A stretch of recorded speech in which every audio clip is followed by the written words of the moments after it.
तुका सारिखे पूर्ण वैराग्य ज्याचे वशिष्ठा परी ज्ञान योगेश्वराचे कवी वाल्मिका सारिखा मान्य ऐसा नमस्कार माझा सद्गुरु रामदासा. जय जय रघुवीर समर्थ. गणेश शारदास गणेश शारदा सद्गुरु संत सज्जन कुळेश्वरू सर्व ही माझा रघुवीरू सद्गुरु रूपे. जय जय रघुवीर समर्थ. हा जो श्लोक आहे तो गणेश शारदा सद्गुरु संत सज्जन कुळेश्वरू. तर त्या संत सज्जनांचं जे वर्णन आहे, त्यांचं जे वंदन केलेलं आहे ते दशक 1 समास 5वा याच्यामध्ये आहे आणि ते आज आपण बघणार आहोत. आत्मज्ञानी संत असं म्हणता येईल त्यांना. हा समर्थांचा आदर्श पुरुष आहे आणि हे जे सगळे संत सद्गुरू जे आहेत ते आपल्याला स्वस्वरूप किंवा आत्मस्वरूपापर्यंत नेतात. संत जो आहे तो सर्वसामान्यपणे सर्वांना त्याची माहिती करून देतो आणि जे सगळी माहिती करून देतो त्याला समर्थांनी संत म्हटलेलं आहे, आदर्श पुरुष म्हटलेला आहे, कारण तो स्वतः आत्मज्ञानी असतो आणि लोकांना त्याची माहिती करून देत असतो. आता ह्याच्यामध्ये सर्व संत एक विधान करते, ते नीट ऐका. सर्व सद्गुरू हे संतच असतात. सर्व सद्गुरू हे संतच असतात, पण सगळेच संत सद्गुरू असतात असं नाही. सगळे संत सद्गुरू असतातच असं नाही. कारण जे शिष्यांची जबाबदारी घेतात त्याला सद्गुरू म्हणतात आणि जे शिष्यांच्याही बंधनात राहत नाहीत, आत्मानंदामध्ये खेळत राहतात, त्यांना संत असं म्हणतात. स्वानंदामध्ये आपले आपण खेळत राहतात त्यांना संत असं म्हणतात. म्हणून सगळेच सद्गुरू संत असतात, पण सगळे संत सद्गुरू असतातच असं नाही. एक उदाहरण देते म्हणजे आपल्याला या विधानाची स्पष्टता लक्षात येईल की रामकृष्ण परमहंसांनी सांगितलेलं आहे. रामकृष्ण परमहंस असं म्हणतात, त्यांनी गोष्टच सांगितलेली आहे, ती गोष्ट आपण बघूया म्हणजे आपल्या लक्षात येईल की 3 जण ज्यांना संपूर्ण दैवी शक्ती म्हणा, ईश्वरी संपत्ती म्हणा, ही त्यांना प्राप्त झालेली आहे, परिपूर्ण अवस्थेला गेलेले आहेत. असे 3 जण बाहेर वातावरणामध्ये, निसर्गाच्या वातावरणामध्ये, शांत रमणीय असं वातावरण, त्याचं फार वर्णन करत नाही, पण असे बाहेर फिरायला गेलेले आहेत. आपण फक्त गोष्टी पुरतं किंवा आपल्याला जे पाहिजे तेवढ्या पुरतं ही गोष्ट बघूया. कारण असे ते फिरत असताना लांबपर्यंत जातात आणि त्यांना तिथे एक उंच भिंत दिसते.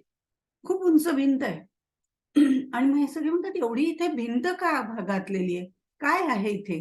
तर तिथे एक शिडी पण असते आणि त्या शिडीनी हे सगळेजण आता म्हणतात मग वरती चढून एकदा बघितलं पाहिजे, पण शिडीवरनं एका वेळेला एकच जण जाईल ना, तर त्यामुळे एक जण त्यातला जो असतो तो त्या शिडीनी वरती चढतो. वरती चढतो आणि भिंतीच्या पलीकडे वाकून बघतो आणि म्हणतो, अरे बापरे, किती सुंदर आहे. खालच्यांना काही ऐकू येत नाही बरं का. आणि हा आनंदाचा प्रचंड कल्लोळ आतमध्ये चाललेला असतो. आनंदाचे तरंग उठलेले असतात आणि त्यामुळे आनंदाचे डोही, आनंद असं जे म्हटलं जातं त्याप्रमाणे खालचे सगळे लोक आत्मानंदामध्ये गर्क झालेले असतात. आणि तो म्हणतो की ह्याचा आनंद मला घेतलाच पाहिजे, असं म्हणून तो त्या कल्लोळामध्ये उडी मारतो. उडी मारतो, बघेल आतमध्ये जाऊन आणि येईल परत असं वाटतं बाकीच्यांना, पण तो परतच येत नाही. खूप वेळ होतो, हा परत का नाही आला असं म्हणून दुसरा म्हणतो, मी जाऊन बघून येतो की ह्याला काय झालं. म्हणून दुसरा वरती चढतो.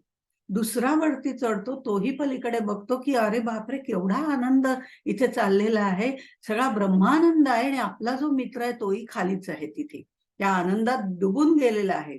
म्हणून तो वरती जो चढलेला असतो तो काय करतो, दुसरा जो असतो तो खाली जो उभा असतो ना तिसरा, त्याला तो सांगतो की अरे खुणेनी करतो, वरनं खाली खुणेनी सांगत असतो, इतका सुंदर आनंद आहे तिथे, काय विचारू नको, तू पण ये वरती, अशी त्याला खूण करतो, ये वरती तू पण, अशी खूण करतो.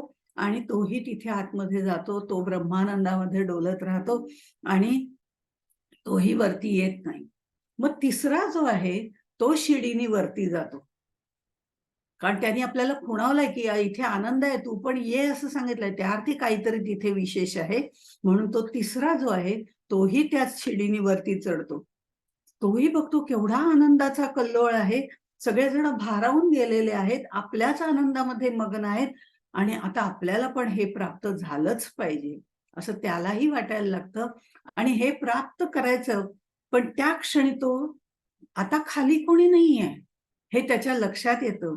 तो स्वतःला सावरतो आणि म्हणतो की हा जो आनंद कल्लोळ आहे, हा मी बघितलाय, मी याची अनुभूती घेतलेली आहे. पण हे दोघं तिथेच थांबलेत, ते वरती यायला तयार नाहीत. म्हणजे बाकीचे लोक आहेत, त्यांना ही सगळी माहिती सांगायला नको का? त्यांना सगळ्यांना हा मार्ग दाखवायला नको का? मी जर आत गेलो, मी जर शिडीवरून आतमध्ये उडी टाकली, तर हे सगळं यांना कोण सांगणार? त्यांना ही शिडी कसली आहे तेही कळणार नाही. आणि म्हणून तो पुन्हा त्या शिडीवरनं खाली उतरतो. खाली उतरून सर्वांना मार्ग दाखवण्यासाठी आणि त्या मार्गावरून जाण्यासाठी प्रवृत्त करतो. असे हे संतांचे 3 प्रकार आहेत. हा पहिला प्रकार जो सांगितला की ते उडी मारतात आणि आतमध्ये स्वानंदामध्ये मग्न होऊन जातात, हा संतांचा प्रकार आहे. हे मुळातले संत आहेत. दुसरा प्रकार जो आहे तो वरती चढतो, तिथूनच त्याला सांगतो की वरती आहे, छान आनंद आहे असं सांगतो. तो अवलिया साधू संतांचा हा मार्ग आहे. अवलिया साधू संतांचा, की जाता जाता ते दुसऱ्याचं कल्याण करतील. एक आहे ते तिथे गेले की तिथेच ब्रह्मानंदात आपल्या आपल्या पुरता फायदा करून तिथेच थांबणारे आहेत. दुसरे जे आहेत ते जाता जाता, म्हणजे कुणी आपल्याकडे आलं, ते उठून कुठेही जाणार नाही, ते त्यांच्याच ह्याच्यात राहतील.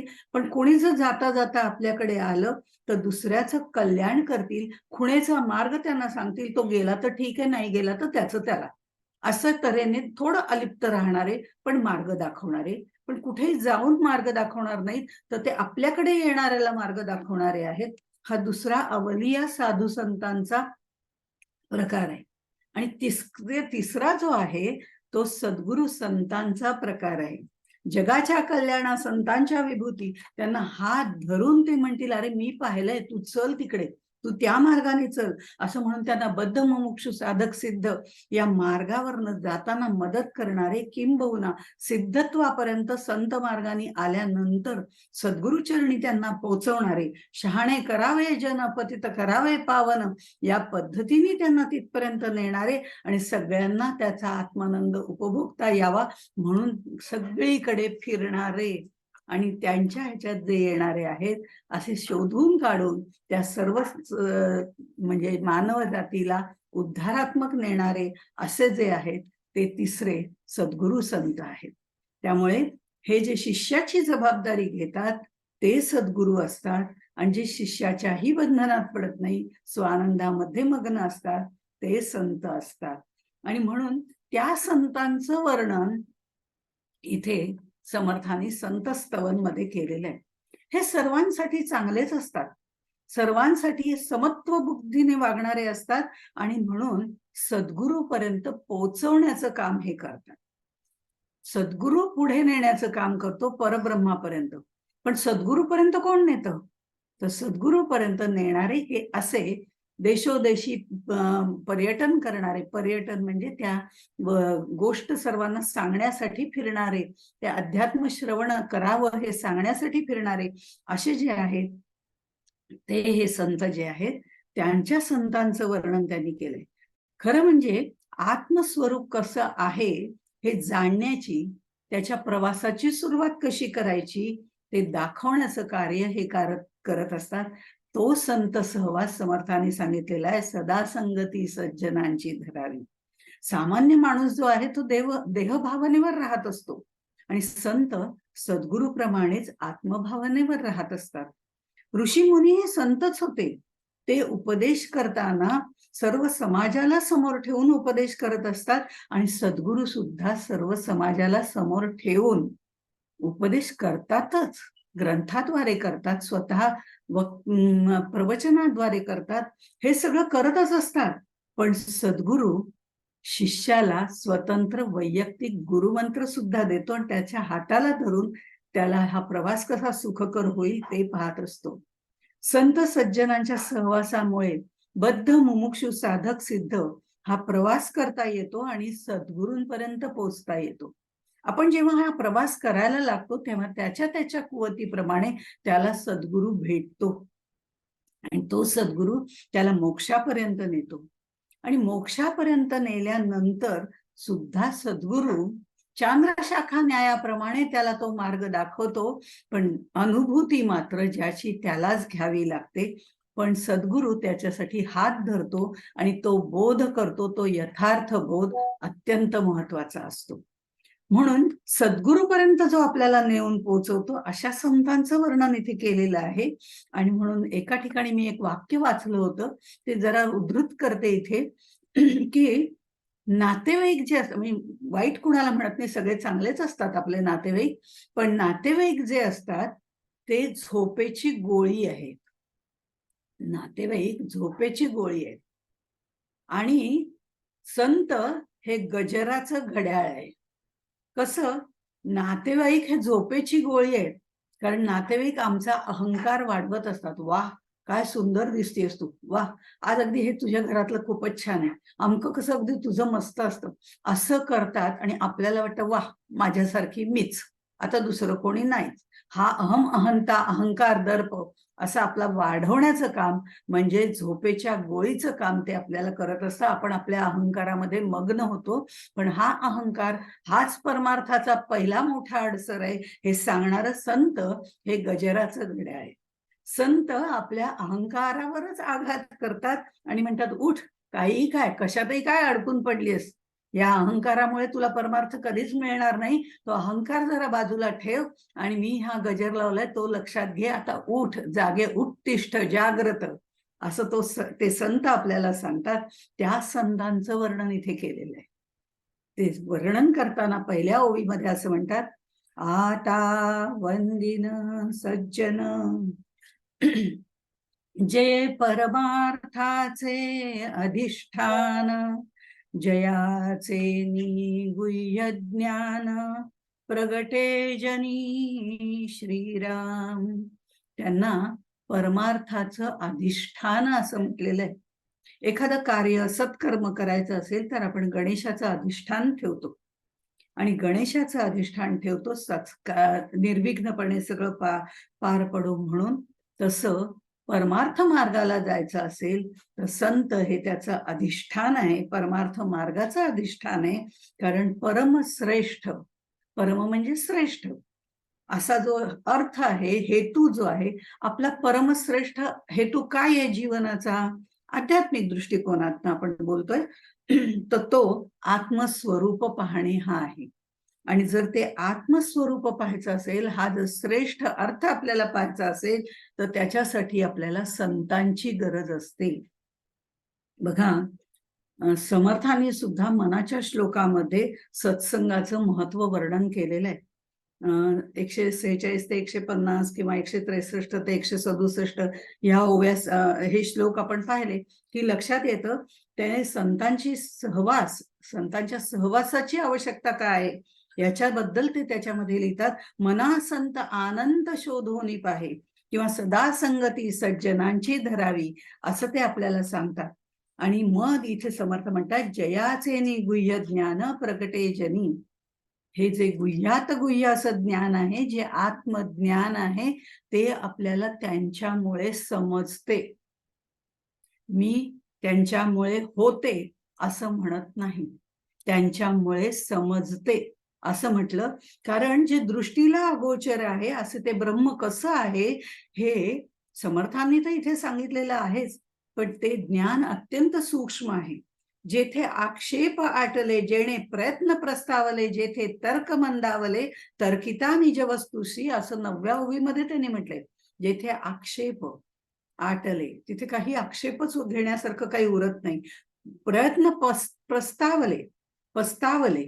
कारण का, इथे गुह्यात गुह्य असं आत्मज्ञान जे आहे, निज वस्तू जी बघायची आहे, ती मन, बुद्धी, वाणी यांच्या पलीकडची आहे. ती पाहता येत नाही, ती जाणता येत नाही. पूर्वीच्या काळी जमिनीच्या खाली जे धन ठेवलं जायचं, ते दिसण्यासाठी डोळ्यात एक कोणतं तरी अंजन घालत असत. आणि ते घातलं म्हणजे जमिनीखाली कुठे धन लपवलेलं आहे ते कळत असे, असं आपल्या शास्त्रामध्ये सांगितलेलं आहे. पण ही आत्मवस्तू असं अंजन घालून सुद्धा दिसत नाही हो, कारण हे गुह्यातील गुह्य आत्मज्ञान आहे. शब्दांनी त्याचं वर्णन करावं तर ते शब्द सुद्धा तोकडे पडतात, आणि बुद्धीच्या आधारे त्याचं तर्कवितर्क करावे तर तेही फोल ठरतात. कारण गुह्यात गुह्य ज्ञान मिळण्याकरता आत्मीयता लागते, तार्किकता नाही. तार्किकतेने तर्क कुठेतरी भरकटत जातात. अगदी अन्वयी व्यतिरेक केला तरी सुद्धा आम्हाला ते समजत नाही. त्याने आपण जाणण्याचा प्रयत्न केला तरी होत नाही. किंबहुना बुद्धीने आपण त्याचं वर्णनही करू शकत नाही. इतकंच काय, सहस्र फणीचा जो शेष आहे तो सुद्धा याचं वर्णन करत नाही, तर आम्ही एका मुखाने काय वर्णन करणार? सूर्यप्रकाशामध्ये जर आपण बघितलं तर छोटे छोटे तंतू सुद्धा आपल्याला दिसतात, अणुरेणू दिसतात.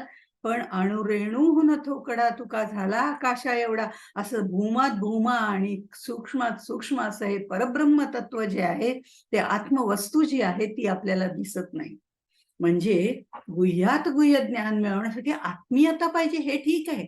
पण ती आत्मीयता निर्माण होण्यासाठी संतांचा सहवास पाहिजे, हे तितकंच महत्वाचं आहे. आणि म्हणून समर्थ 13व्या ओवीमध्ये म्हणतात, तेची वस्तू संत संगे स्वानुभवे कळो लागे, त्याचा महिमा वचनी सांगे, ऐसा कवणू श्रीराम. या संतांचा महिमा जो आहे तोच फक्त असा आहे की ते आपल्याला आत्मज्ञानाचा परिचय करून देतात, आणि सद्गुरु कृपेमुळे त्याचं दर्शन आपल्याला होतं चांद्रशाखा न्यायाप्रमाणे. असं हे मनबुद्धीच्या पलीकडे असलेले परब्रह्म वस्तू जी आहे ती संत आपल्याला सांगतात. कशी सांगतात? ते बुद्धीच्या पातळीवरनं आपल्याला सांगतात, की बुद्धीच्या पातळीवरनं ते कसं आहे हे नीट समजून घे. त्याला फाटे फोडणारी बुद्धी नकोय, त्याला उत्तम बुद्धी हवी, सद्बुद्धी असू दे. मानसिक पातळीवरून सांगतात, जे मन आपलं त्या प्रपंचात गुंतलेलं आहे तिथून बाहेर काढून या परमार्थाशी लाव, आत्मीयतेने लाव. आम्ही प्रपंच खूप आत्मीयतेने करतो, पण परमार्थाकडे बघू जरा, सवड असली तर जाऊ. पण आत्ता सवड नाही, पण आवड असली तर सवड निर्माण होते, आणि ती आवड निर्माण करण्याकरता आत्मीयता लागते. ती आत्मीयता असल्याशिवाय आवड निर्माण होत नाही, आणि दुसऱ्यांनी सांगून तर अजिबात होत नाही. दुसऱ्यांनी अगं परमार्थ मार्गाला जा, परमार्थ, काही उपयोग नाही. दुसऱ्यांनी सांगून होत नाही, आपल्या ती आत्मीयता निर्माण व्हावी लागते. ती असेल तरच आपल्याला या मार्गाकडे जाता येतं, आणि त्याच्यासाठी भाग्य लागतं. हे जे मनबुद्धीच्या पलीकडे असलेलं परब्रह्माचं सूक्ष्मात सूक्ष्म असं जे ज्ञान आहे ते संत आपल्याला करून देतात. आणि म्हणून सद्गुरूपर्यंत नेणारे हे संत, त्यांच्या सहवासातून आपल्याला सद्गुरू हे स्वस्वरूप कसं आहे, ते कसं पाहायचंय, त्यासाठी काय करायला पाहिजे, कुठले विवेक करायला पाहिजे, हे सगळं आपल्याला सांगतात. आणि ते म्हणतात, मला अनुभव आलेला आहे. आणि तो अनुभव असं संत सांगतात की मला अनुभव आलेला आहे, मी तुम्हाला त्या मार्गावरनं नेऊ शकतो. तो जाणता संत असतो, त्याचे पाय धरावे, असं समर्थांनी सांगितलेले आहे. आणि ही संत सहवास लाभणं ही दुर्लभ गोष्ट आहे, असं मी मगाशी उच्चार केला होता. खरं तर संत जागोजागी असतात बरं का, कारण आपल्याला ज्ञानदेवानेच म्हटलेलं आहे की संतांची मांदियाळी इकडे यावी, असं ते म्हणतात. आणि भारतभूमीवरती ती आहे असंही म्हटलं जातं. तर हे संत खरं म्हणजे जागोजागी असतात, पण ते आपल्याला दिसत नाही.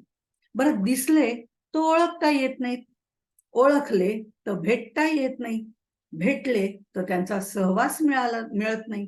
बरं, सहवास मिळाला तरी तो घेण्याची इच्छा नसते, घेण्याची इच्छा निर्माण झाली असं समजूया, तरी ते शक्य होतं असं नाही, कारण इच्छा खूप आहे करायची, संत सहवासाची. पण काय आहे, काहीतरी शारीरिक अडचण, काहीतरी आर्थिक अडचण, काहीतरी सांसारिक अडचण येते. म्हणजे इच्छा असली तरी ते शक्य होतं असंही नाही. आता या सर्व गोष्टी जमून येणं हा दुर्लभ योग नाही का?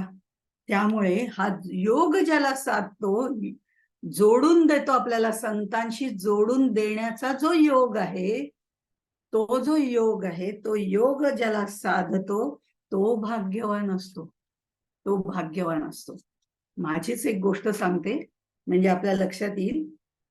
एकदा बसने जात होते आणि बसमध्ये जात असताना माझ्या शेजारची सीट, पुढचीच सीट होती, आणि शेजार लोक येतात आणि मागे जाऊन बसतात वगैरे. पण माझी पुढचीच पहिलीच सीट होती आणि तिथे एक जण आले, गृहस्थ आले आणि ते शेजारी बसले. आता एक गृहस्थ आले म्हटल्यावरती थोडस मी पण जरा सावरून बसले आणि ते तिथे बसले. आणि बसल्यानंतर मी बघितलं, जरा इकडे इकडे आपण बघतो, त्यावेळेला मी बघितलं सगळेजण बघत होते. आता सगळेजण माझ्याचकडे बघतायत असं मला वाटत होतं. आता सगळेजण एवढं, तरी मी पुन्हा एकदा इकडे बघितलं, पुन्हा मागे वळून सगळेजण आपले वाकून वाकून बघतायत. मी म्हटलं एवढं का माझ्याकडे बघतायत? हा माझा अहंकार, बरं का. एवढं काय माझ्याकडे बघून म्हणजे बघतायत असं मला वाटलं, हा माझा अहंकार होता. आणि एवढं का माझ्याकडे बघतायत, एवढं का, जाऊ दे काय करायचं, मूर्ख आहेत असं म्हणून मी आपले डोळे मिटून घेतले आणि शांतपणे खिडकीच्या बाजूला होते त्यामुळे तिकडे टेकून बसले. मी आपले डोळे मिटून घेतले. थोड्या वेळाने ब्रेक लागला आणि एक स्टेशन आलं आणि तिथे हे शेजारचे गृहस्थ उतरले. आता ते उतरल्यानंतर मी बघते तो एवढे लोक जमलेले होते, भराभर त्या गृहस्थाला प्रत्येक जण हार घालत होतं, नमस्कार करत होतं. तेव्हा मी जागी होऊन बघितलं कोण आहे ते. इतक्या वेळ मला वाटत होतं सगळे माझ्याचकडे बघतायत, कोणीही माझ्याकडे बघत नव्हतं, त्या गृहस्थाकडे बघत होते जे खाली उतरले होते. ते संत सज्जन कुळेश्वरू असे होते. आणि त्यामुळे त्यांना सगळेजण वंदन करत होते, पण माझा अहंकार आड आला की जे माझ्या शेजारी होते ते मला दिसलेही नाहीत. मीच डोळे मिटून घेतले, खाली उतरल्यावर दिसले, तोपर्यंत गाडी चालू झाली. हे जे आहे, हा आपला अहंकार कसा आड येतो त्याचं उत्तम उदाहरण आहे. म्हणून मी म्हटलं की हे सगळं योग जुळून यावा लागतो. तो योग जुळून येतो तो खरा भाग्यवान आहे असं इथे समर्थ आपल्याला सांगतात, आपल्याला जाग करतात की अगं संत तुझ्यापर्यंत आले होते, पण तुला कुठे हे आहे, तुला अहंकार होता. अहंकार कधीच उपयोगाचा नाही हे तिथे मला कळलं. आणि ज्या व्यक्तीच्या सहवासाने आपलं मन शांत होतं, मन सुखप्राप्ती होते, आनंद मिळतो, समाधान मिळतो, वासना कमी होतात, कामनांची ओढ कमी होते आणि त्या व्यक्तीला आपण संत म्हणतो. बघा, काही व्यक्ती अशा असतात, म्हणजे व्यवहारातलं उदाहरण आहे की काही व्यक्ती अशा असतात की त्या समोर आल्या तरी आपल्याला चिडचिड होते की नको बाबा ही व्यक्ती आपल्या डोळ्यासमोर, असं आम्हाला वाटतं. कारण तिथेही आम्हाला कुठेतरी जे जे भेटे भूत ते ते माने जे भगवंत, या प्रकारात नसतो आम्ही. त्यामुळे ते संत सज्जन त्या प्रकारात असतात. त्यांना राक्षस आला तरी ते आनंदात असतात, मनुष्य आला तरी ते आनंदात असतात, पशु पक्षी कोणी आला तरी ते आनंदात असतात. कारण जे जे भेटे भूत ते ते मानिजे भगवंत, अशा पद्धतीने ते राहतात. आणि म्हणून म्हटलं की ज्यांच्या सहवासाने आपलं मन शांत होतं, सुखप्राप्ती होते. सुख म्हणजे आनंद मिळतो, समाधान मिळतंय, वासना तृप्त झाल्यासारखं वाटतं, त्या नाहीशा होऊन जातात.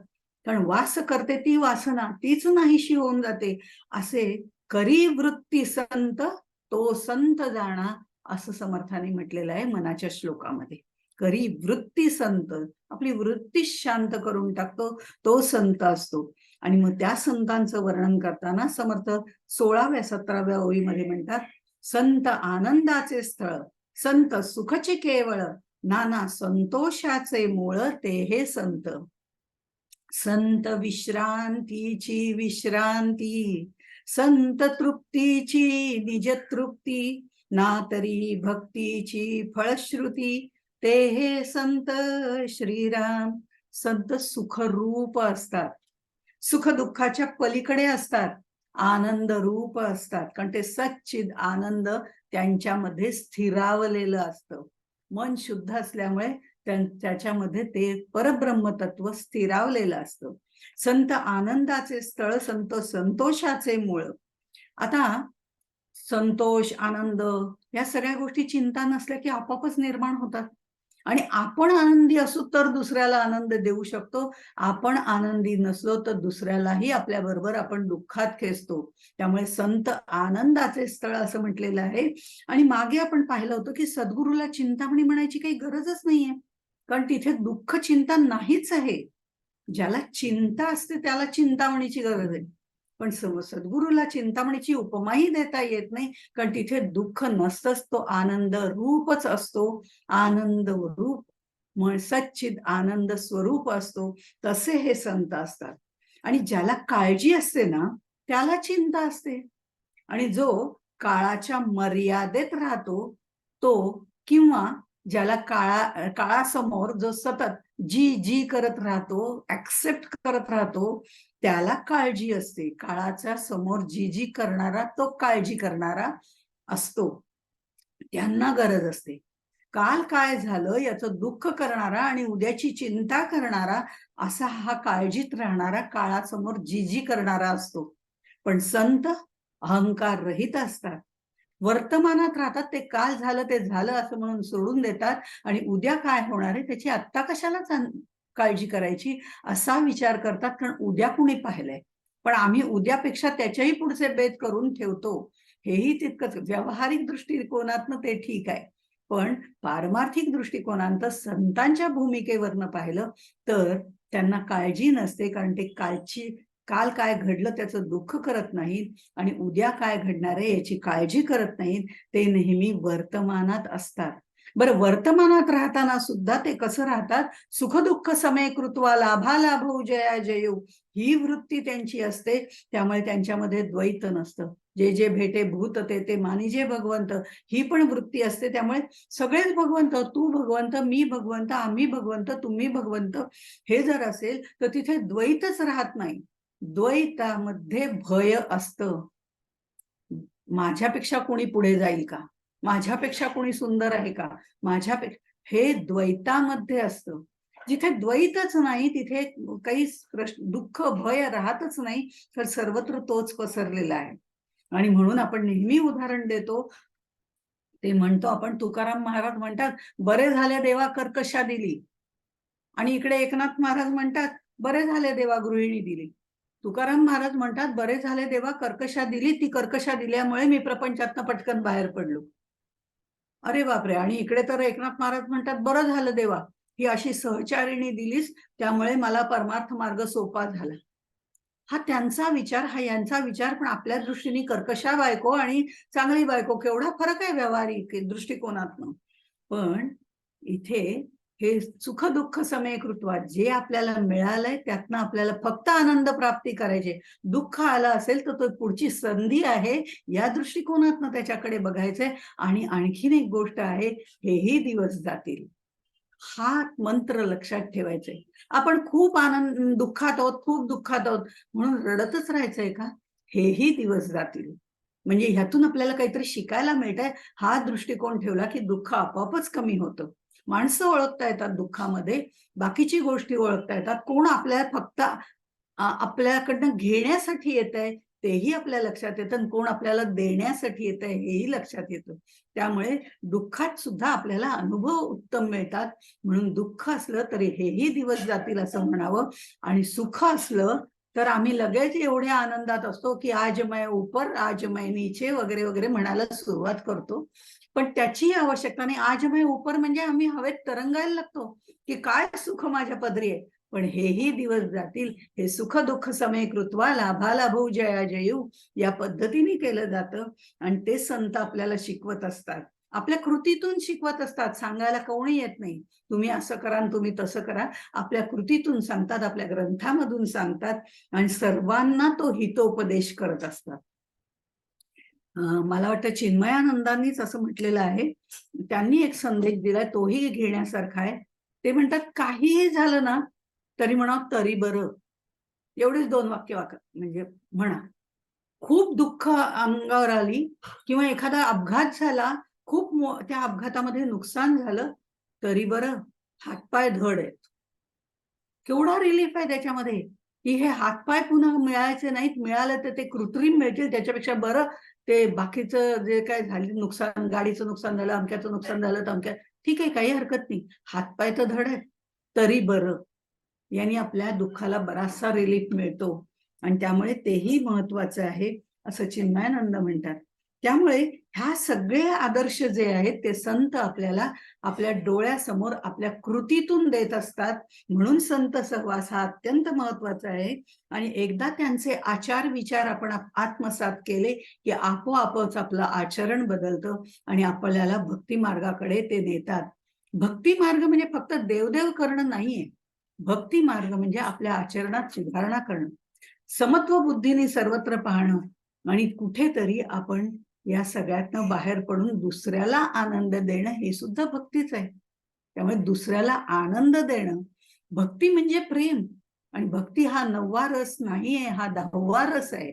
नवरस जे सांगितलं त्याच्यात भक्ती रस नाहीये, पण तरी सुद्धा हे भक्ती प्रेम जे निर्माण होतं हा 10वा रस या सगळ्या रसांना व्यापून टाकतो, हे निश्चितच आहे. म्हणून भक्तीमध्ये पर्यवसान करण्याचं कार्य संत करत असतात. हा अहंकार आपला नष्ट होतो आणि शांत रस त्यांच्याकडे जो वाहत असतो तो आपल्याला आनंद आणि तृप्ती देतो. संत विवेकाने काम करतात, म्हणजे आत्मानात्म विवेक, सारासार विवेक, नित्यानित्य विवेक. आणि म्हणून त्यांना 21व्या ओळीमध्ये असं म्हटलेलं आहे, मोक्ष श्रिया अलंकृत, मोक्ष श्रिया अलंकृत, ऐसे संत श्रीमंत, जीव दरिद्री असंख्यात, नृपती केले श्रीराम. त्यांना महाराजे चक्रवर्ती पुढे झाले, होणार पुढे होती, परंतु सायुज्य मुक्ती देणार नाही असं 23व्या ओळीत म्हटलेलं आहे. कारण ही मोक्ष लक्ष्मी जी आहे ती संतांना मिळालेली आहे. त्यांनी ते अलंकृत झालेत, म्हणजे तो त्यांनी दागिना आपल्या अंगावर धारण केलेला आहे. त्यांची श्रीमंती ऐश्वर्ययुक्त आहे, षड्गुण ऐश्वर्ययुक्त आहे. आपण ते हळूहळू पुढे बघणार. आता इथे म्हटलेलं आहे राजे चक्रवर्ती श्रीमंत असतात. हो, एवढी मोठी सत्ता असते, अनेक उत्तमोत्तम दान करणारे सुद्धा राजे महर्षी आहे, राजे चक्रवर्ती आहेत. ते दान करतात, ते जड जवाहिरांचं दान करतात, पैसा देतात, जमीन देतात, गावच्या गावं दान करतात, पण सायुज्य मुक्ती देऊ शकत नाही. ते सर्व ऐहिक ज्ञान, जे ऐहिक दान असतं ते करतात. आणि त्यामुळे आपली उलट तृप्ती जी आहे ती होत नाही, आपण अतृप्तच राहतो. कारण ते एकसारखं आपल्याला मिळावं ही अपेक्षा त्याच्यामध्ये निर्माण होते. हे ऐहिक ज्ञान दान जे आहे ते सगळे राजे चक्रवर्ती करतात. पण हा आमचा जो राजा आहे, संत राजा, त्याला असं म्हटलेलं आहे, तो सायुज्य मुक्तीचं दान करत असतो, आत्मज्ञानाचं दान करत असतो. आणि ते दान दुसरं कोणीही करू शकत नाही, ज्याच्यामध्ये पूर्ण समाधान आपल्याला मिळतं. एवढे हे संत आमचे दानशूर आहेत. आणि ही मुक्ती म्हणजे काय हेही आपल्याला पुढे येणारच आहे. आणि इथे आपल्या शांती, क्षमा हे सगळे आपल्यामध्ये येतात. अहंकाराची निवृत्ती होते, जीवन कसं जगावं याचं ज्ञान आपल्याला मिळतं, धैर्य आपल्यामध्ये निर्माण होतं. असं चांगल्या विचारांचं दान ते आपल्याला करतात आणि आपल्यासारख्या सामान्याला ते राजा बनवतात, ऐश्वर्याचा राजा बनवतात. हे ऐश्वर्य कोणतं आहे? षड्गुण ऐश्वर्य आहे. हे ऐश्वर्य कोणतं आहे? मनावरती शम दम मिळवण्याचं हे ऐश्वर्य आहे. जितेंद्रिय करून टाकतात ते आपल्याला. त्यामुळे संत सहवासाने हे सगळं मिळतं. आणि म्हणून हे संत जे आहेत ते सायुज्य मुक्ती देणारे असे दानशूर आहेत असं त्यांनी म्हटलेलं आहे. पुढे आधी खरं म्हणजे 18व्या ओळीमध्ये त्यांनी असं म्हटलंय, संत धर्माचे धर्मक्षेत्र. 18व्या ओळीमध्ये संत धर्माचे धर्मक्षेत्र, संत स्वरूपाचे सत्पात्र, ना तरी पुण्याची पवित्र पुण्यभूमी. आता बघा, धर्माचे धर्मक्षेत्र, कुठेतरी गीतेचा वास या श्लोकाला आपल्याला येतो. यदा यदा हि धर्मस्य ग्लानिर्भवति भारत असं म्हटलेलं आहे. असं सांगणारा तो परमात्मा अवतार रूपाने आपल्यामध्ये येतो ना आणि आपल्याला जागृत करतो. तसंच काही वेळेला संतांच्या स्वरूपात एकनाथ ज्ञानदेव या स्वरूपात येतो आणि आपल्याला जाग करतो. गजराचं घड्याळ आहे म्हटलं त्याप्रमाणे. काही वेळेला तो सद्गुरूंच्या स्वरूपात सद्गुरू समर्थ रामदास म्हणून येतो, तर कधी गोंदवलेकर महाराज म्हणून येतो. म्हणजे आमच्यासारखाच देह धारण करतो आणि येतो, शबलत्व आमच्यासाठी देतो. कारण गोंदवलेकर महाराज जर आपल्याला दिसलेच नाहीत, समर्थ आपल्याला दिसलेच नाहीत, तर आम्ही त्यांच्यापर्यंत पोहोचणार कसे? कारण आमच्या दृष्टीवर आम्हाला जास्त भर देतो, आमच्या वाणीवर आम्हाला भर जास्त देता येतो, पण त्या वाणीच्या पलीकडे असणारं ते तत्व आम्हाला जाणता येत नाही. ते जाणण्याकरता आम्हाला सद्गुरू लागतो, ते सद्गुरू बनूनही तो येतो. आणि म्हणून या सद्गुरूंच्या स्वरूपात सुद्धा ते येतो. आणि तो आम्हाला काय सांगतो की धर्माचं आचरण कर, धर्माचं आचरण कर. गीतेमध्ये धर्मक्षेत्र कुरुक्षेत्र म्हटलेलं आहे. धर्म कुरु एवढंच तर गीतेत सांगितलंय, आणखीन काय सांगितलंय? हेच तर गीतेचं तात्पर्य आहे. धर्म कुरु, स्वधर्म आचरण कर, बाकी काही करायचं गरज नाहीये. धर्म जो धारण करतो तो धर्म आहे.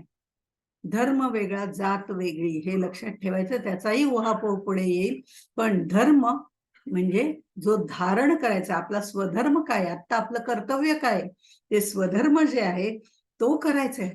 मग धर ना, मग धर्म, मग असं कर, त्या धर्माला धरून ठेव. धरून ठेव म्हणजे धारण कर. आणि मग काय करू? धर्माला धारण केलंय, मग कर. आता ते आचरणात आण, कर्म. धर्म मग कर्म. आणि हाच तर गीतेचा संदेश आहे असं मी म्हटलं. त्यामुळे हे धर्माचं रक्षण कसं करायचं हे आपल्याला संत सांगत असतात. आणि हे संतांना स्वरूपाचं सत्पात्र असं म्हटलेलं आहे. आत्मस्वरूप तुमच्या माझ्यात सुद्धा आहे. आता हे आत्मस्वरूप तुमच्या माझ्यात आहे, पण मी जाणत नाही ना ते अजून. आम्ही देहालाच प्राधान्य देतो. आणि त्यामुळे संत मात्र तसं देहाला प्राधान्य देत नाही. ते काय म्हणतात, हे देह जे आहे ना, ते स्वस्वरूप व्यवस्थित ठेवण्यासाठी हे असलेलं पात्र आहे.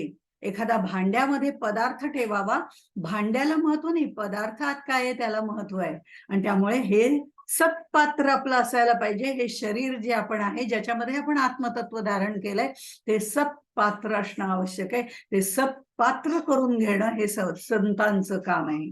म्हणून भांड्याला किंमत नाही, आतल्या वस्तूला किंमत आहे. काय भुललासी वरलिया रंगा, असं आपण जे म्हणतो ते त्यासाठी म्हणतो. स्वरूपाला संत महत्व देतात. आणि देह हे उपकरण आहे, ते एक साधन आहे. आणि म्हणून ते साधन व्यवस्थित ठेवलं पाहिजे असंही ते आपल्याला सांगतात. आणि म्हणून आणखीन एक त्यांना म्हटलंय, पुण्याची पवित्र भूमी. पुण्याची पवित्र भूमी. आम्ही वेगवेगळ्या तीर्थक्षेत्राला जातो, गोंदवल्याला जातो, सज्जनगडला जातो, शिर्डीला जातो, वेगवेगळ्या ठिकाणी जातो, कारण ती आम्ही पुण्यक्षेत्र समजतो त्याला. पण संत स्वतःच पुण्यभूमी आहेत. कसे आहेत?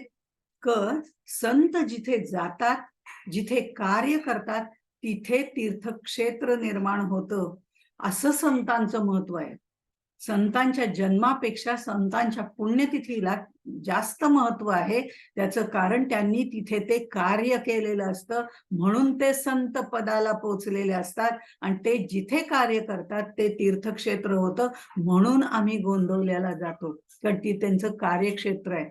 म्हणून आम्ही चाफळ, सज्जनगड अशा ठिकाणी जातो, कारण ते समर्थांचं कार्यक्षेत्र आहे. आणि शिर्डीला जातो, कारण ते साईबाबांचं कार्यक्षेत्र आहे. असे वेगवेगळे संत आहेत, नावं द्यावीत तेवढी कमी आहेत. पण ते स्थान तीर्थक्षेत्र होतं, म्हणून ते पुण्यभूमी असं त्यांना म्हटलेलं आहे. पवित्र पुण्यभूमी, पुण्याची पुण्यभूमी, म्हणजे त्याच्याही पलीकडचे असे संत आहेत. आणि मग 26व्या ओळीमध्ये म्हणजे शेवटाला येतात तेव्हा ते म्हणतात, ऐसा संतांचा महिमा, बोलिजे तुतुकी उणी उपमा, जयाचे मुख्य परमात्मा, प्रगटे होय श्रीराम. आपल्याला जे जाणता येत नाही, दिसत नाही, परमात्म्याचं तत्व आपल्याला समजत नाही, ते शबल रूप धारण करून प्रगट रूपाने आपल्यापर्यंत येतात. ते परब्रह्माचं प्रगट रूप म्हणजे संत आहेत. आणि हा त्यांचा महिमा आहे, कारण ते महात्मा आहेत असं म्हटलेलं आहे. महात्मा म्हणजे समत्व बुद्धीने राहणारे आहेत, सदा सर्वत्र विश्वरूपाने राहून सगळीकडे परमेश्वर बघणारे आहेत, म्हणून ते महात्मा आहेत असंही म्हटलेलं आहे.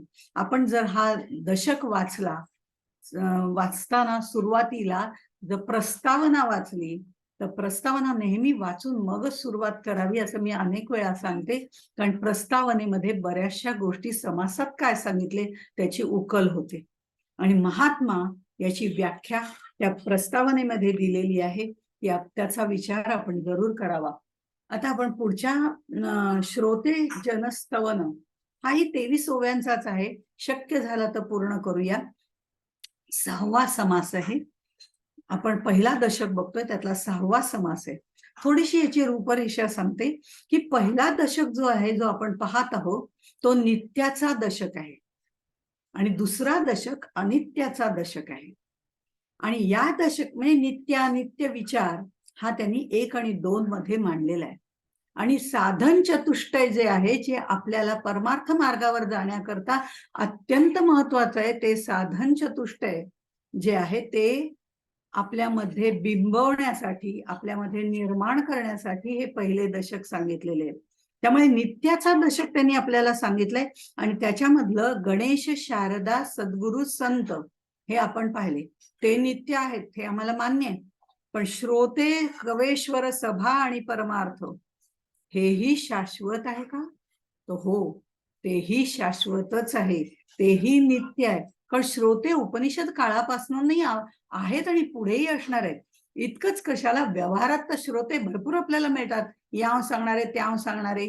आता आपण जे बघणार आहोत ते पारमार्थिक दृष्टिकोनातनं, नित्यानित्य विवेकाच्या दृष्टिकोनातनं बघणार आहोत, म्हणून आपल्याला श्रोते म्हटलेलं आहे. आणि हे श्रोते जे आहेत तेही महत्वाचे आहेत, आणि श्रोते आहेत म्हणून सभा आहे, आणि सभा आहे म्हणून द्रष्टा कवी जे आहेत ते त्यांना काहीतरी सांगू शकतात, म्हणून कवेश्वरांचं स्तवन आहे. आणि मग या सगळ्यानंतर परमार्थ मार्गावरनं चालायचंय म्हणून परमार्थ स्तवन आहे. हे कायम राहणार आहे, बदलणार आहे पण कायम राहणार आहे, म्हणून तेही शाश्वतच आहे असं म्हटलेलं आहे. आणखीन एक संबंध असा मला वाटतो की आपल्याला गणेशाचं अधिष्ठान ठेवावं लागतं. तसं श्रोते तुम्ही जगदीश मूर्ती असं म्हटलेलं आहे, कारण तुमच्यातही ते आत्मतत्व आहे, माझ्यातही ते आत्मतत्व आहे, आणि ते आत्मतत्व, ते श्रोते, ते गणेशाचं तत्व जे आहे ते आमच्यामध्ये अधिष्ठित आहे. म्हणून गणेश हे जसं अधिष्ठान आहे तसं परमार्थ मार्गामध्ये श्रोते, जसं संतांना अधिष्ठान म्हटलेलं आहे, तसं श्रोते सुद्धा अधिष्ठान रूपच आहे. कारण श्रोते नसतील तर वक्त्याचा काय उपयोग आहे? कोणीच नाहीये तिथे, कुणासमोर बोलायचं? म्हणून समर्थ असं म्हणतात, वक्ता तो वक्ता नव्हे श्रोते विण. त्यामुळे श्रोते तितकेच महत्वाचे, ते अधिष्ठान आहे या सभेचं, ते अधिष्ठान आहे. आणि तसंच जसं ते अधिष्ठान आहे, श्रोतेही हे सगळ्या सभेचं, बाकी सगळ्या गोष्टीचं अधिष्ठान आहे, ते समोर असावे लागतात. ते समोर आहेत अशी काही वेळेला या माध्यमातून बोलताना कल्पना करावी लागते. तशी कल्पना म्हणजे ते श्रोते आहेत असं धरलं जातं. ते श्रोते अधिष्ठान आहेत गणेशासारखे, कारण ते गणेश मूर्ती आहेत, जगदीश मूर्ती आहेत. बरं, शारदा जी आहे ही चत्वार वाणींवरती ताबा मिळवणारी अशी जी शारदा प्रसन्न करून घेतली तर ते कवेश्वर काव्य करू शकतात, ते त्यांचं अधिष्ठान आहे. आणि सद्गुरू जे आहेत ते संत आणि सद्गुरू यांच्याबद्दलचं आपण आत्ताच बघितलं, तर ते जे आहेत ते परमार्थ मार्गाचं अधिष्ठान आहे आणि सभेचं अधिष्ठान श्रोताच आहे. त्यामुळे हे पहिल्याचा तिथे आपल्याला कुठेतरी संबंध लावता येतो. म्हणूनही कदाचित समर्थांनी फक्त गणेश, शारदा, सद्गुरू आणि संत यांचं वर्णन केलं आणि नंतर शाश्वतामध्ये श्रोते, कवेश्वर, सभा आणि परमार्थ याचं वर्णन केलेलं आहे. या समासामध्ये समर्थांनी श्रोत्यांना वंदन केलंय. पण हे वंदन करताना आता मी दासबोध लिहिणार आहे, लोकांवर उपकार करण्यासाठी हा दासबोध लिहितोय, जगाला मला काहीतरी शिकवायचंय म्हणून मी तो दासबोध लिहिलाय. आता मी त्यांना तो श्रवण करायला सांगणार आहे. कुठलाही अहंभाव त्यांच्यामध्ये नव्हता, तशी भावना सुद्धा त्यांच्या मनामध्ये नव्हती, कारण 12 वर्ष तपश्चर्या केली, 12 वर्ष तीर्थाटन केलेलं आहे, अनेक अनुभव त्यांच्या पाठीशी गोळा झालेले आहेत, व्यवहार दृष्टिकोनातनं त्यांनी निरीक्षण केलेलं आहे, आणि अशा अनेक व्यक्तींचे स्वभाव त्यांनी पाहिलेले आहेत, ते अनुभवलेले आहेत. ते सगळं लिहून त्या ज्ञानाचा लोकांना उपयोग व्हावा, समाजाला उपयोग व्हावा, म्हणून ते प्रांजळपणे त्यांनी लिहून ठेवलेले आहेत. आपल्याला म्हणजे समर्थांनी श्रीरामाना जो बोध त्यांना केलेला होता, तत्वमसी हा बोध त्यांना केलेला आहे, त्याचं मार्गदर्शन लोकांना करावं. मी म्हटलं तसं समर्थ हे तिसऱ्या टप्प्यातले, जे आपण मगाशी पाहिले, पहिला, दुसरा आणि तिसरा, त्यातल्या तिसऱ्या टप्प्यातले संत सद्गुरू आहेत. आत्मज्ञानाचा मार्ग सर्वांना स्पष्ट व्हावा आणि विवेक विचार करण्याची प्रवृत्ती त्यांच्यामध्ये निर्माण व्हावी, प्रवृत्तीकडून निवृत्तीकडे जाता यावं, असा निस्वार्थी भाव त्यांच्या मनामध्ये होता.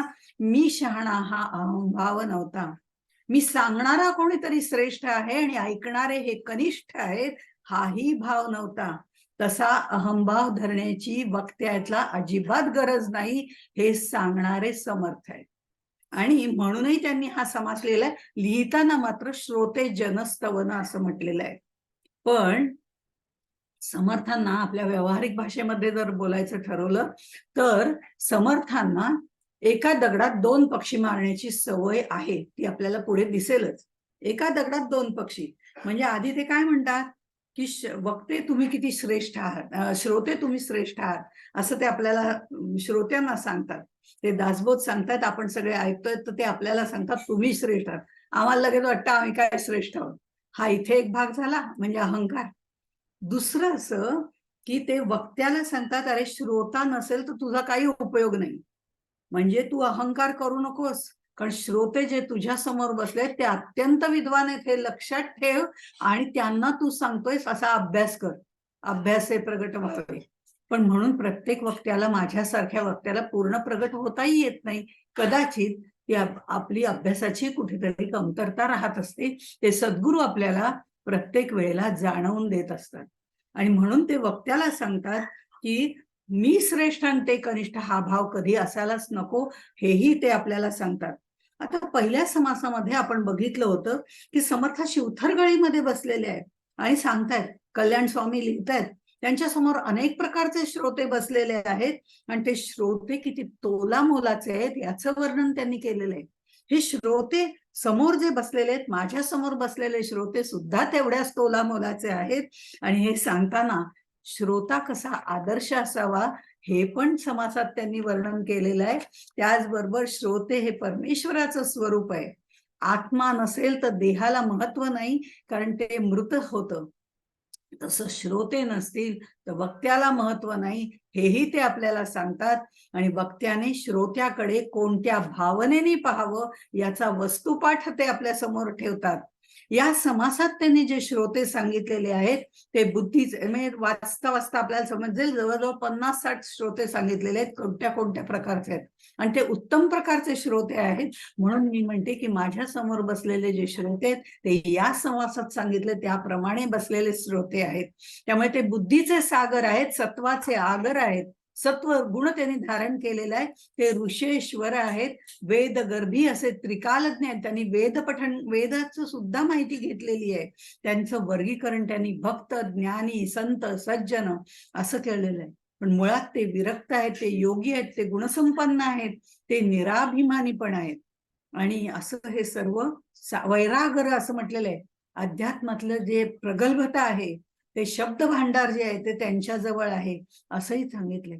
आणि एक गोष्ट हे सर्व सांगताना लक्षात येते की हे अनेक गुण आहेत, ते प्रत्येक गुण त्या त्या समोरच्या श्रोत्यांमध्ये आहेत. एकात एक असेल, दुसऱ्यात दुसरा असेल, कदाचित काहींमध्ये हे सगळे गुणही असतील, हे आपण लक्षात घ्यायचंय.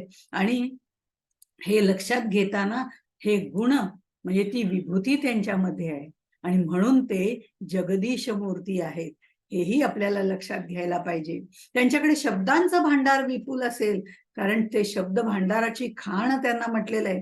कुणी ब्रह्मज्ञानी सुद्धा असतील आणि कुणाच्या जिभेवरती सरस्वती वास करत असेल, शारदा वाणीचं प्रभुत्व त्यांच्यावरती, जे प्रभुत्व तिच्याकडनं घ्यायला पाहिजे ते 4 वाणींचं प्रभुत्व त्याने प्रदान केलेलं असेल, असे हे श्रोते जे आहेत ते सगळे बसलेले आहेत. हे सगळं समोर असल्यामुळे पहिल्या ओळीमध्ये ते म्हणतात, आता वंदू श्रोते जन, जे भक्त ज्ञानी संत सज्जन, विरक्त योगी गुणसंपन्न, सत्यवादी श्रीराम. सत्यवादी म्हणजे सत्याला अनुसरणारे, बरं का, सच्चित आनंद स्वरूप जे सत्य आहे त्याला अनुसरणारे. हे श्रोते भक्त आहेत, ज्ञानी आहेत, संत आहेत, सज्जन आहेत. ज्या वेळेला आता हे सगळं झालं, हे श्रोते आहेत, पण तेही पुढे मागे वक्तेही आहेत, वक्त्यांचे वक्ते आहेत असंही त्यांना म्हटलेलं आहे. आता एखाद्याला वक्तृत्व ही कला जर शिकवायची असेल तर त्याला धीर द्यावा लागतो. त्याला धीर द्यावा लागतो. त्यावेळेला आपल्याला असं म्हणावं लागतं, अरे बोल तू, बिंदास बोल, काही बिघडत नाही, सगळ्यांना नक्की आवडेल. हा त्यांच्या मनामध्ये कुठेतरी आपल्याला ते भावना जागृत करावी. काय काळजी करू नको, व्यवस्थित करशील, अभ्यास कर म्हणजे नक्की व्यवस्थित बोलशील. आपण लहान मुलाला नाही का म्हणतो की अरे ती कविता तुला येते का म्हणता, मला ती कविता माहितीच नाही, असं आई मुलाला म्हणते. त्या मुलाला असं वाटतं, अरे वा, आईला सुद्धा माहिती नाही, मला माहिती, मी म्हणून दाखवतो, असं म्हणून ते मूल म्हणायला लागतं. आणि ते 4 लोकांच्या समोर म्हणतं, आपोआपच तो वक्ता तयार होतो. पण हे जेव्हा त्या मुलाला वाटतं तेव्हा त्याला काही अहंकार वगैरे नसतो, बरं का. त्याला फक्त एवढंच वाटतं, आईला माहिती नाही तरी मला माहितीये. पण समर्थ इथे म्हणतात की ज्या वक्त्याला असं वाटतं की मी बुद्धिमान आहे, हे श्रोते बसले त्याच्यापेक्षा मी बुद्धिवान आहे, असं जेव्हा त्या वक्त्याला वाटतं तेव्हा तो बालबुद्धीचा असतो, असं त्यांनी विधान केलेलं आहे.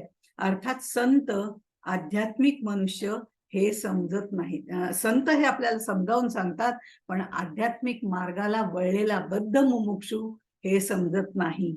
त्यामुळे ते आपल्या दृष्टीने जर बघितलं तर हे आपल्याला कळलं पाहिजे, असं समर्थ आपल्याला सांगतात. तो अहंकार उपयोगाचा नाही, कारण बोलविता धनी वेगळाची, असं तुकाराम महाराज म्हणतात.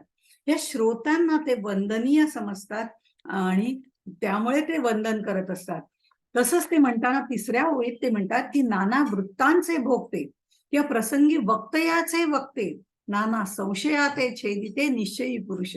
हे श्रोते जे आहेत ना, ते वेगवेगळ्या ठिकाणी जाऊन वेगवेगळी प्रवचन, कीर्तन ऐकत असतात, बहुश्रुत असतात. आणि ते बहुश्रुत असतात त्यामुळे ते सारासार विचार व्यवस्थित करू शकतात, की योग्य काय अयोग्य काय हा विचार करू शकतात. त्यांची मतं कुठेतरी निश्चित झालेली असतात. म्हणून ते वक्तयांचे वक्ते सुद्धा असतात. कारण कुणी शंका विचारली ती समजावून सांगताना वक्त्याला जर एखादी गोष्ट अडली किंवा एखादा शब्द आठवेनासा झाला तर हे वक्ते तो शब्द सांगतात, कारण ते बहुश्रुत असतात. ते आठवण करून देतात, कारण त्यांच्याकडे ते शब्द भांडार तयार असतं, कारण ते बहुश्रुत असतात. ते वक्तयांचे वक्ते असतात. नाना संशयांचं मूळ ते आधीच छेदून टाकतात, कारण त्यांनी अनेक प्रकारचं श्रवण केलेलं असतं.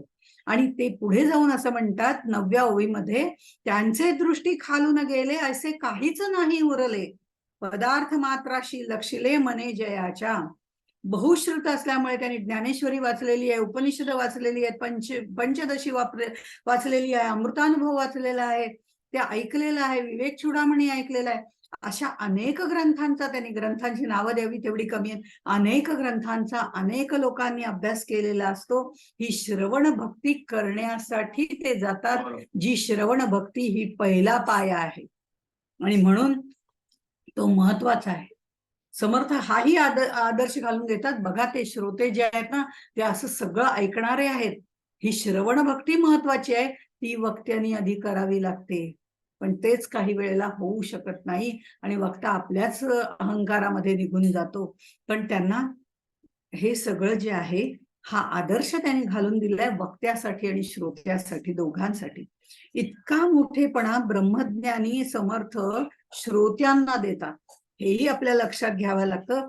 सर्वच संतांना त्यांनी दिलेल्या श्रोत्यांना मायबाप म्हटलेलं आहे.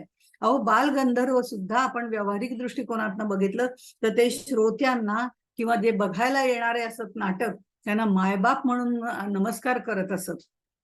हे अनुभवी लोक आहेत, हे सगळ्या अनुभवातनं गेलेले आहेत, म्हणून त्यांनी हे सगळं बघितलेलं आहे, म्हणून ते असं वक्तव्य करू शकतात.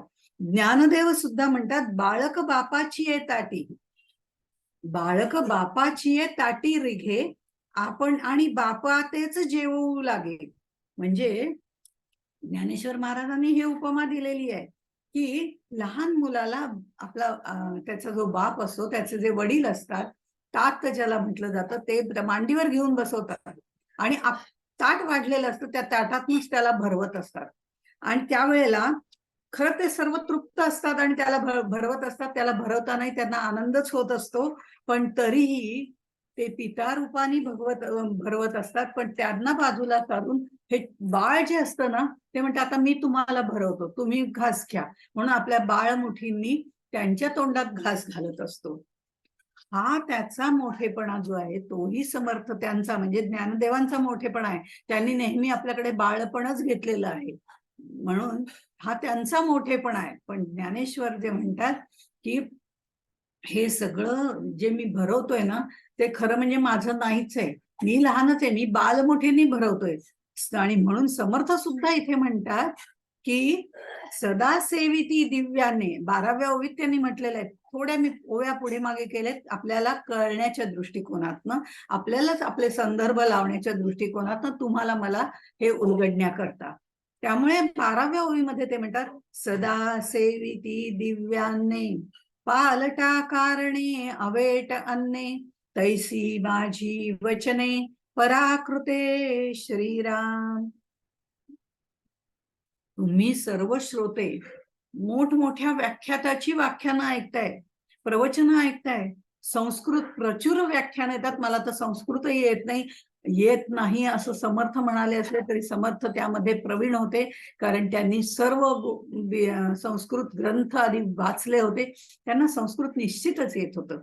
पण संस्कृत प्रचुर अशी व्याख्यानं तुम्ही ऐकताय.